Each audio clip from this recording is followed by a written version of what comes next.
So product management doesn't have there's no junior product managers. It's almost everybody in product management came from somewhere else. And my background is I was in college, I was studying physics, and for a long time I thought I was going to go to grad school and go ahead and teach and do research. And at some point I decided that wasn't for me.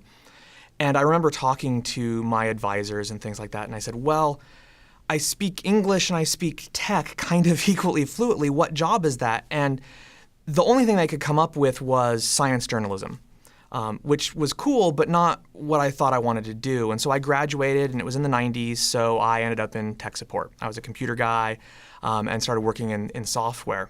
And from there, I moved from tech support into quality assurance, actually testing the software, which is a natural transition. And from there into user education, actually building the manuals and the tutorials and all the things that went into creating the product.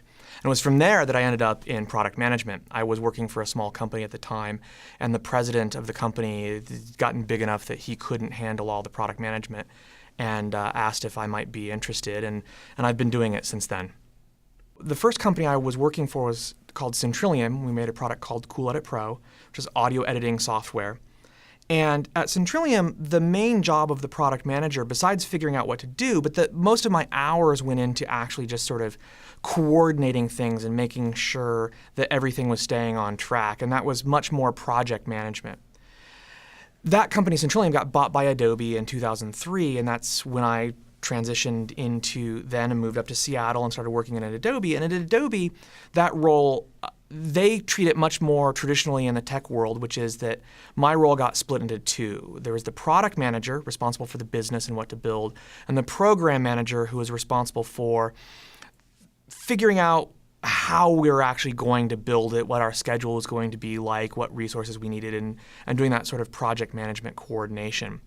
And so at Adobe is where I really learned about a lot of the things that go into the broader business as well, because for the first time at a bigger company, a lot of my time went into working with the vice presidents about what is the strategy for the entire group we're in? What does my product need to do to fit into that broader strategy? What are my revenue targets and how are we going to do that? And what does the product need to do in order to actually reach those? How do I work with marketing to actually make sure that the messages that are going out make any sense at all, which was a real challenge when we joined Adobe because we were the only product in the entire company that wasn't visual. So we had a whole new language to teach to marketing. So I was working with marketing all the time. Plus our actual development team was growing larger, and so figuring out how to actually feed them with the features and the stories that they needed in order to actually develop a good product became a lot bigger in my role. After Adobe, I went to a company called Isotope, makers of audio signal processing, so studio and broadcast gear. And there I was running product management, so I had some product managers reporting to me, and a lot of that was, again, this mix because it was a small, fresh, rapidly growing company that was moving from having no process at all to needing to actually figure out how to harness all the talent they had.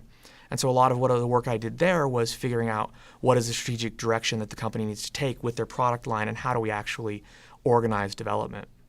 And then after that, I left Isotope and I founded my own company, which is actually not in software. I founded a company called TheraSpecs, and we make eyewear with a precision tint that helps with headaches, migraines, eye strain, and other conditions that can be triggered or worsened by lighting, especially fluorescent lighting.